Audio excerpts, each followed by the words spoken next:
All right, welcome back, everybody. It is my distinct honor to be introducing our next virtual keynote lecturer, Dr. Sarojini Nadar, who is an outstanding keynote speaker.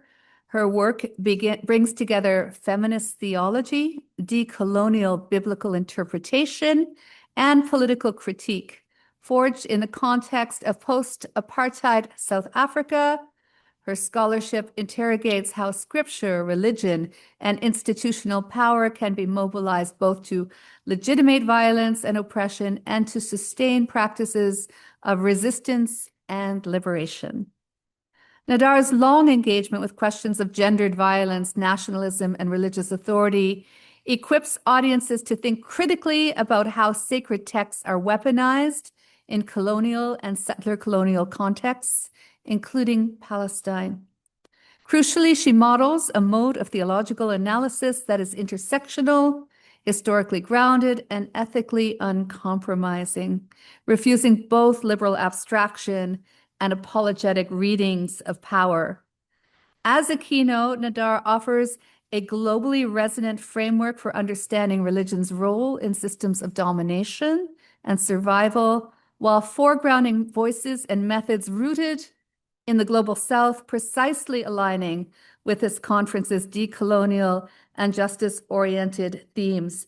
And today, we have the pleasure of hearing Dr. Nadar speak on chosenness and sacred violence, reading Esther in settler-colonial contexts. Thank you so much for being with us. Thank you so much for that kind introduction.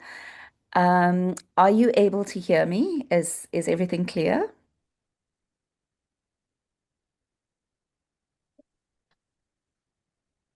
Can I get an indication if you're able to hear me?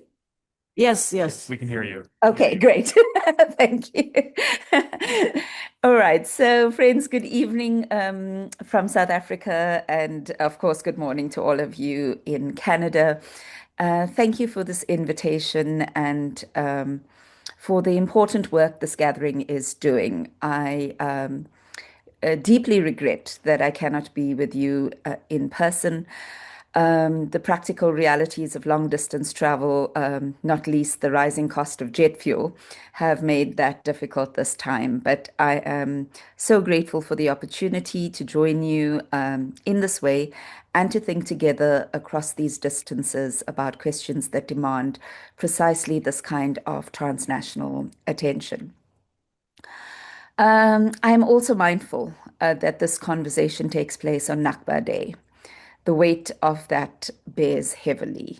It marks not only the events of 1948, but an ongoing condition of dispossession that continues to shape Palestinian life. And to be invited to contribute to a conversation that asks how scripture and theology are mobilized within contexts of settler colonial violence, and how they might instead sustain ethical resistance and accountability on this day feels like an even greater responsibility, and I don't take that lightly.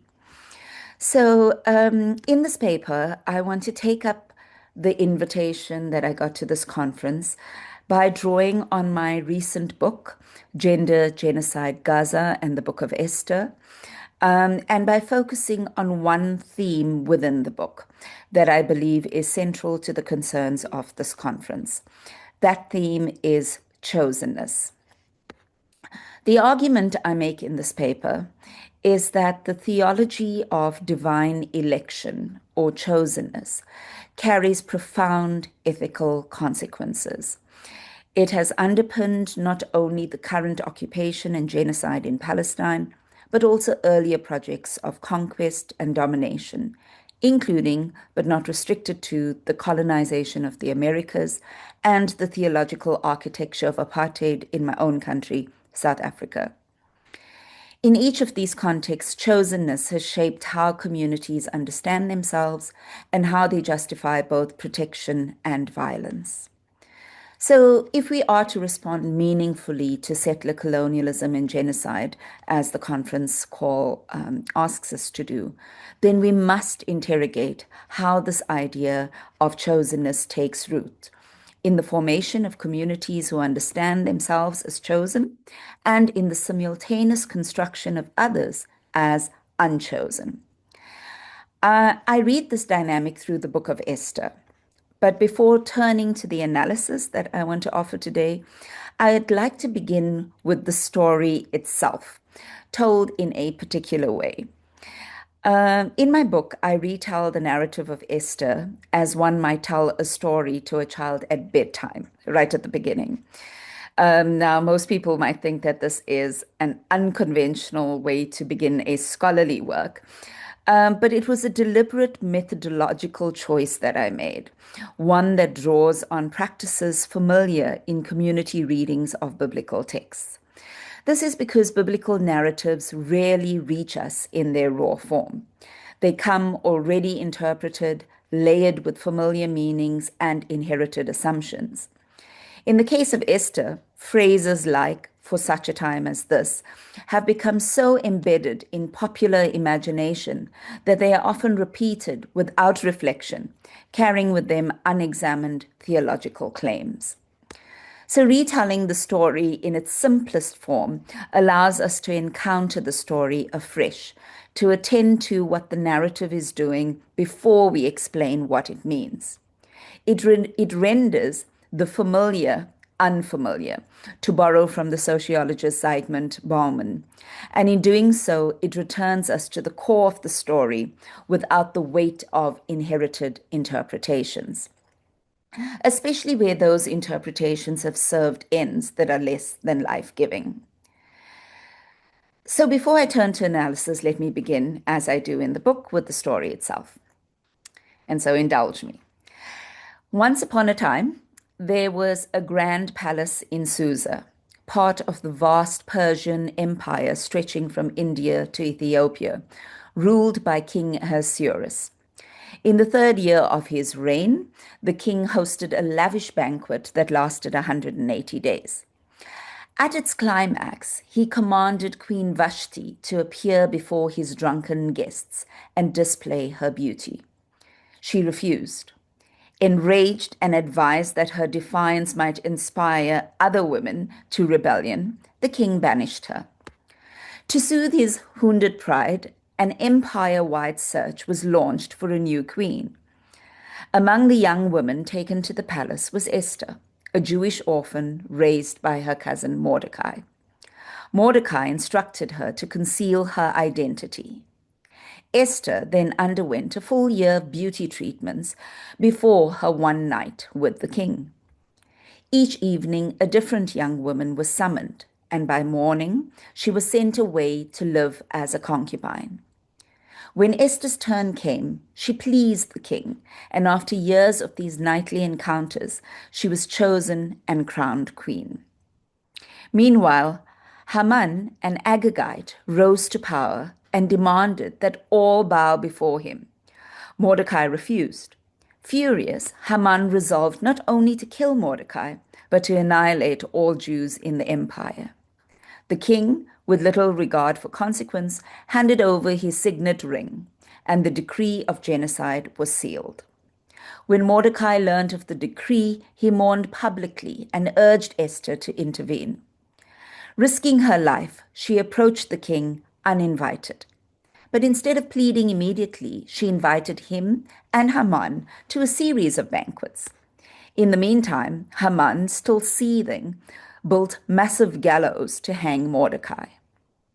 At the second banquet, Esther finally reveals her identity and exposes Haman's plot. The king, enraged, stepped out into the garden to compose himself. When he returned, he found Haman leaning over Esther, who was reclining on her couch. Mistaking Haman's desperate plea for mercy as an assault on Esther, the king was doubly enraged. Esther does not correct the misunderstanding, and so Haman is executed on the very gallows he had prepared for Mordecai. But the original decree could not be revoked. So a second decree was issued, allowing the Jews to defend themselves. When the appointed day arrived, the Jews killed 500 men in Susa alone and 75,000 across the empire.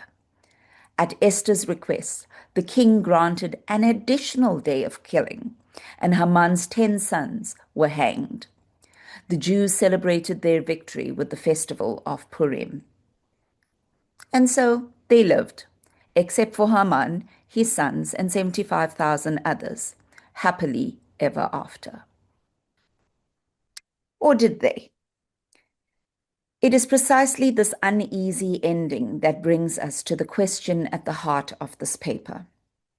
If a story of deliverance can so easily become a story that legitimizes large-scale violence, then we must ask what theological ideas are doing that work.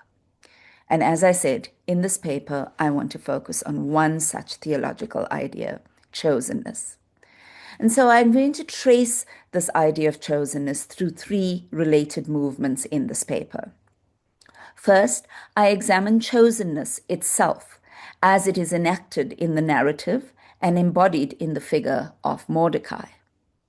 Second, I turn to the unchosen, those who are produced through this logic and rendered expendable as it is embodied in the figure of the antagonist, Haman.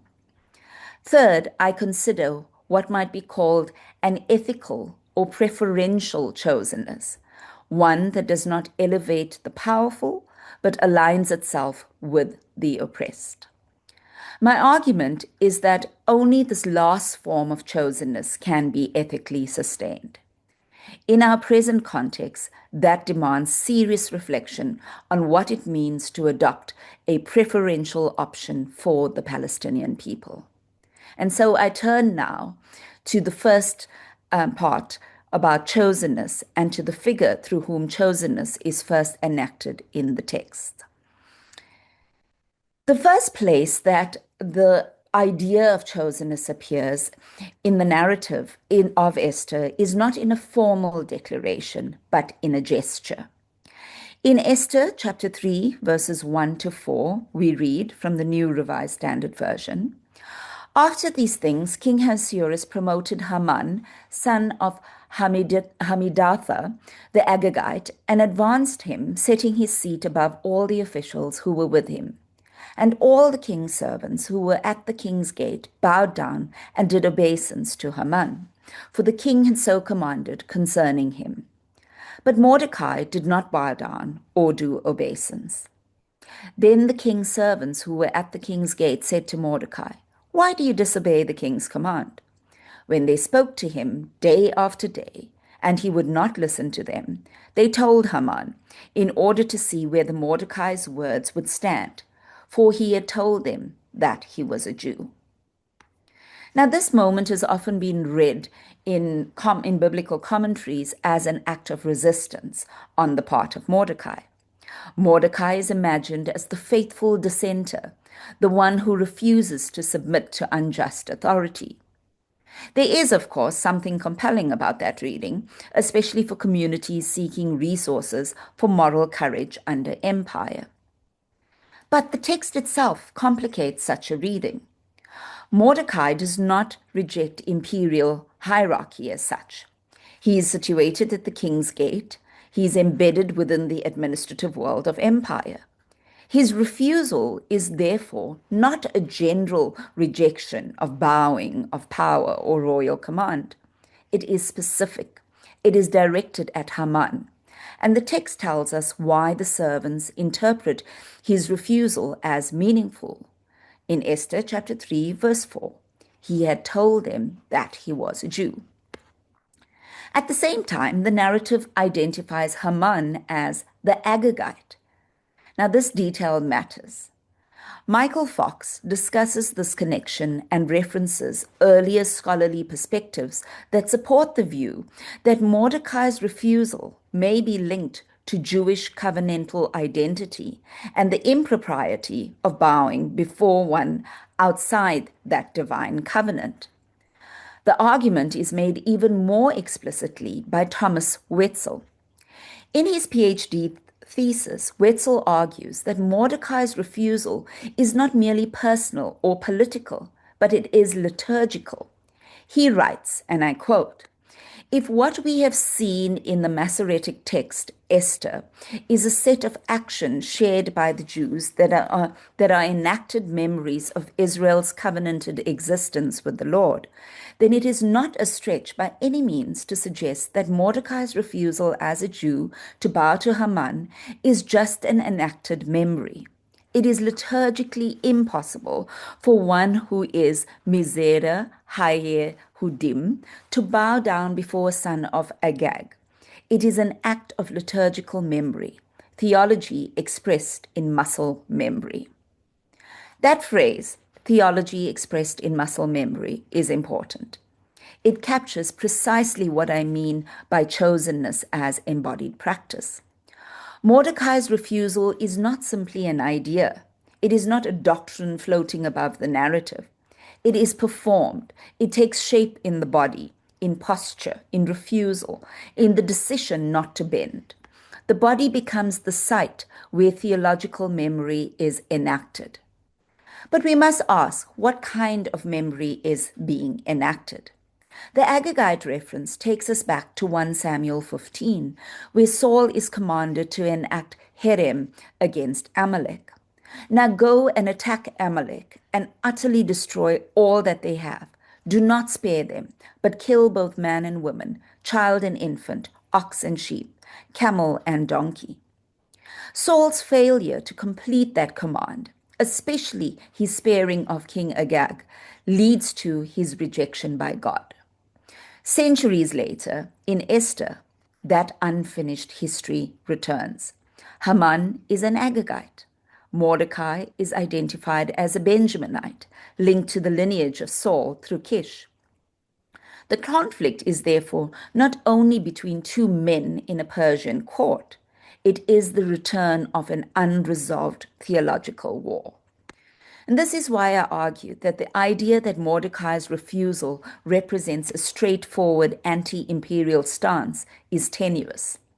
His refusal must be read through the text's religious and ethnic markers and through the intertextual memory of Amalek.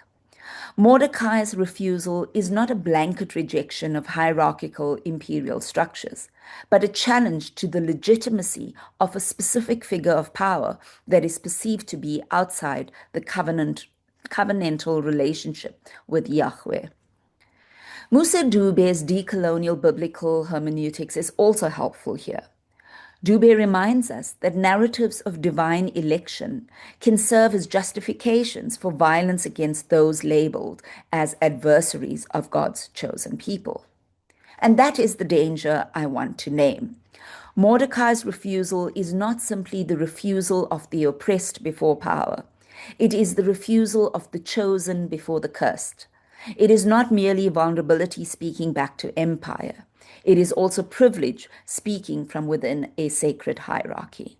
And this is where chosenness begins to reveal its supremacist underside. To be chosen is to be set apart. But being set apart can easily become being set above. What begins as divine election becomes divine entitlement. We see this dynamic not only in biblical texts, but in other historical contexts, where claims to supremacy are mistaken for resistance. In South Africa, for example, Mahatma Gandhi is often remembered as a heroic figure of anti-imperial resistance, especially through the well-known story of his ejection from a whites-only train compartment in Pietermaritzburg in 1893. Now, that story has been retold as a foundational moment in the history of human rights activism in South Africa.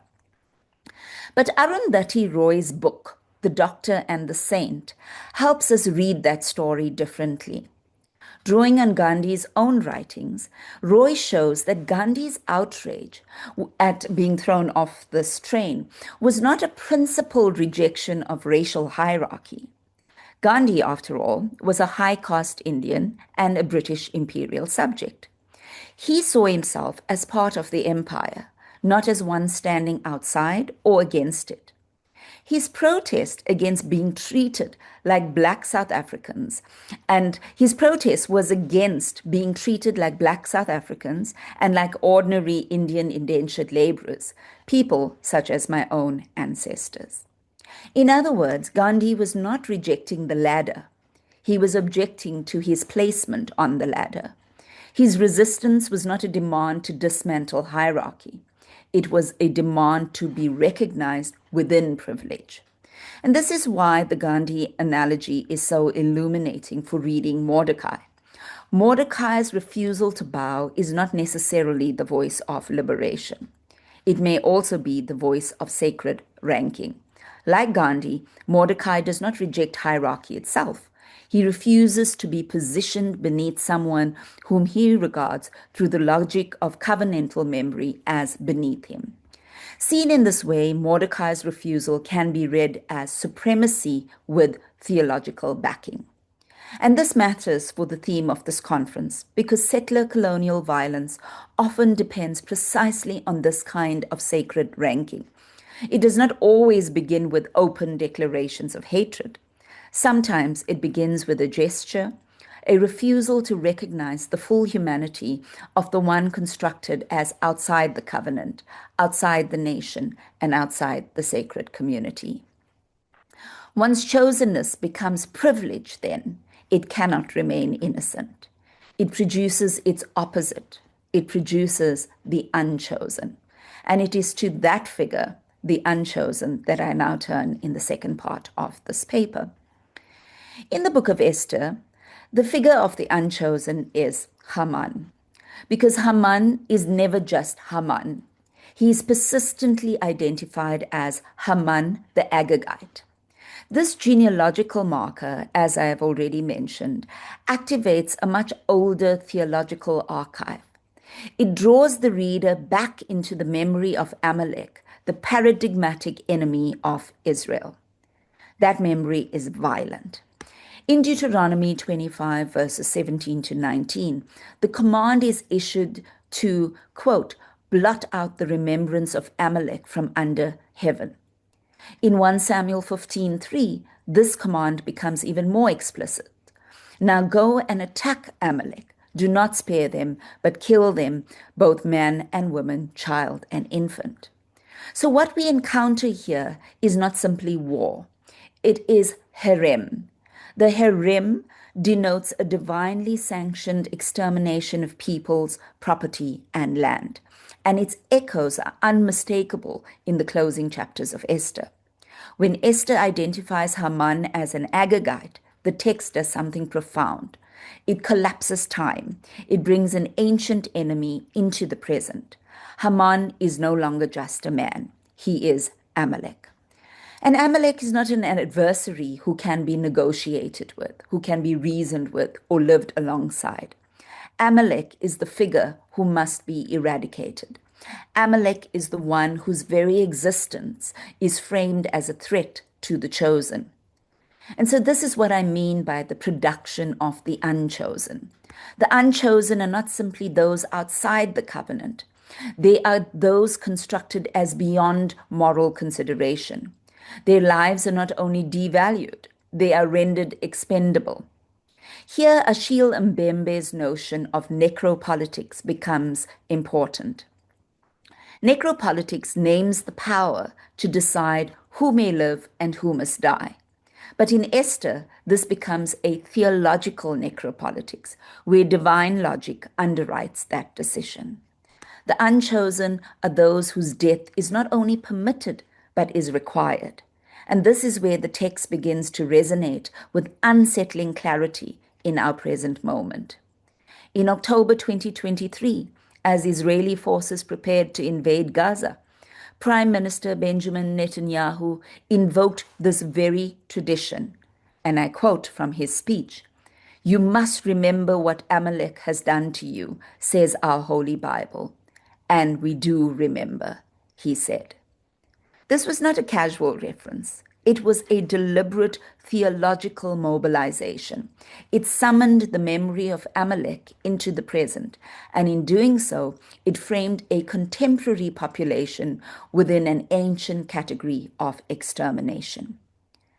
As documented in South Africa's submission, which I'm endlessly proud of, to the International Court of Justice, Netanyahu repeatedly invoked Amalek in relation to Gaza, effectively drawing a line from the biblical command of annihilation to contemporary military action.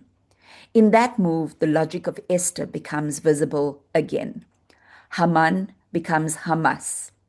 Amalek becomes Palestine, and the theological imagination does its work. It constructs an enemy that cannot be allowed to live. Such invocations contribute to the broader dehumanization of Palestinians, offering yet another layer of legitimacy for their annihilation. Scholars of Palestinian liberation theology have been naming this for decades. Mitri Raheb and Munther Isaac, for example, have shown how doctrines of divine election have been weaponized to sustain occupation and dispossession. Mark Ellis has argued that Jewish historical suffering, particularly the Holocaust, has been mobilized in ways that legitimize state violence against Palestinians. Within biblical studies, Robert Warrior's critique is particularly incisive. In his well-known essay, Canaanites, Cowboys, and Indians, Warrior warns that liberation readings that align uncritically with Israel conquering the land of Canaan risk reproducing the very logic of conquest they seek to resist. The problem, as he puts it, is that the narrative of deliverance for some becomes the narrative of destruction for others. And this is precisely what we see in Esther. The narrative invites identification with the threatened Jews. It invites us to celebrate their survival, but it does so at the cost of rendering invisible or morally irrelevant the 75,000 of the so-called unchosen who are killed. This was a blind spot in my own earlier work. I had read with Esther, with the oppressed who fights for liberation, without fully attending to those who become the victims of that liberation. Now, reading through the lenses of the unchosen forces me to ask, what happens when the oppressed become powerful? Whose lives are then rendered expendable? This is the ethical tension at the heart of Esther. And it is the tension that continues to haunt contemporary political theology. So if in the first part of this paper, I have shown how chosenness is enacted as distinction, and if in the second part I showed how it produces the unchosen as expendable, then in this third and final part, I want to ask a different question. What kinds of chosenness, if any, can be ethically sustained in a world marked by such histories of violence? And it is to that question that I now turn in the final part of this paper. To the question, can any form of chosenness be ethically sustained? My answer is yes, but only if chosenness is fundamentally redefined. The only defensible form of chosenness is not election as superiority, nor election as entitlement, nor election as divine permission to dominate. It is what liberation theology has long named a preferential option for the oppressed. Or, to put it differently, it is an ethical chosenness, a choosing that does not elevate the powerful, but aligns itself with those whom systems of power have already rendered vulnerable. In liberation theology, the preferential option for the oppressed is not a claim that the oppressed are better, purer, or more deserving in some essential sense. It is a recognition that injustice is not evenly distributed, and that theology cannot pretend otherwise. It is an insistence that God's justice is disclosed from the vantage point of those who bear the weight of structural violence.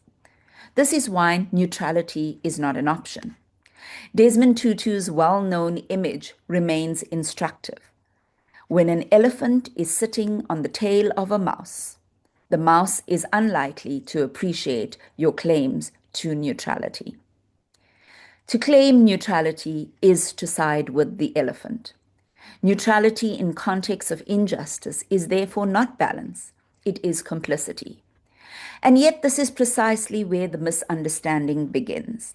In many contemporary contexts, particularly within white nationalist and Christian Zionist discourses, the preferential option for the oppressed is consistently misread as a claim to superiority. To take sides with the oppressed is interpreted as privileging them unfairly. To attempt repair is framed bizarrely as reverse discrimination. We see this in the backlash against diversity, equity, and inclusion initiatives. We see it in the closing down of departments of gender studies because people are now calling this academic field of study grievance studies. We see it in claims that historically dominant groups are now being marginalized. In the South African context, this misreading has taken a particularly stark form in the narrative of a so-called white genocide. This narrative has traveled beyond South Africa, informing political rhetoric in the United States, including the bizarre claim that Afrikaners constitute a refugee population in need of protection. It is tempting to dismiss such developments as irrational, as evidence that the world has simply lost its moral bearings. But they are not without logic. They are the product of false moral equivalence that is not confined just to politics, but enters seemingly benign academic spaces too. And I want to return briefly to one example from my own university. In 2021, a doctoral thesis by a white Afrikaner student under the supervision of a white Afrikaner scholar was passed. The thesis is titled God's Chosen People, a critical investigation of discourses in North American Black and Pan-African theologies. Now, this is the systematic logic that the thesis sets out.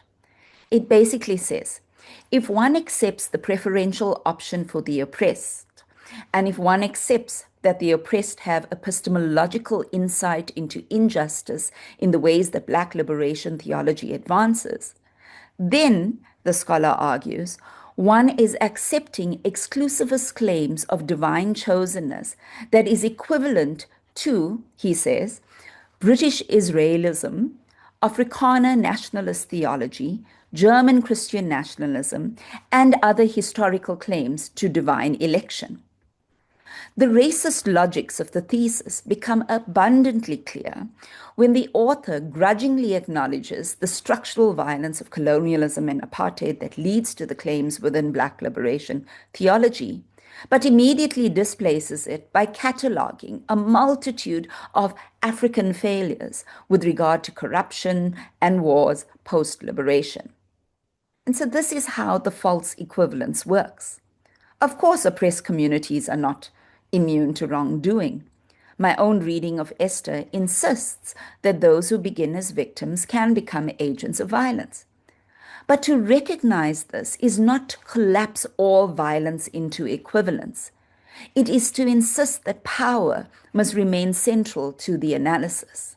And this is why this doctoral thesis is so troubling. It reproduces the very structure of white grievance that animates contemporary backlash against redress. And it is also the logic that animates Christian Zionist discourse. Palestinian resistance is read as terrorism, while Israeli state violence is framed as defense. The asymmetry of power disappears. The occupation is obscured. The narrative is flattened into a story of competing claims rather than unequal realities. That such a thesis was approved and now sits in the library of a university such as mine, which is historically known as the intellectual home of the left, should give us pause. It shows that white supremacy does not always arrive in loud racist terms. It can appear as method. It can appear as neutrality. It can even appear as systematic theology. And so the work before those of us who work for justice is to unmask the so-called neutrality in scholarship and to refuse false equivalences. Because without that clarity, theology will continue to do what it has too often done. It will continue to sanctify domination while claiming to analyze it. And so let me end this paper by returning to the central questions of this conference. How was scripture and theology mobilized in context of colonial domination? And how might they instead sustain ethical resistance and accountability? What I have tried to demonstrate in this paper is that the book of Esther exposes with unsettling clarity how theology can participate in the production of violence. Through the logic of chosenness, it constructs a world in which some lives are protected and others are rendered expendable. That logic does not remain confined to the biblical texts. It continues to shape modern political and theological imaginaries, including those that sustain settler-colonial projects. At the same time, not all forms of theological partiality are the same. There is a critical distinction between chosenness as supremacy and a preferential option for the oppressed. The former legitimizes hierarchy and violence. The latter names injustice and calls for its transformation. The task before churches, universities, and public institutions is therefore not to retreat into neutrality, but to cultivate the intellectual and theological clarity to make this distinction. And if we are to respond meaningfully to settler colonialism, then the call to action cannot be neutral. It must be a preferential option for the oppressed. In this moment, and on this Nakba day in the shadows of genocide, that means a preferential option for Palestinians. I thank you.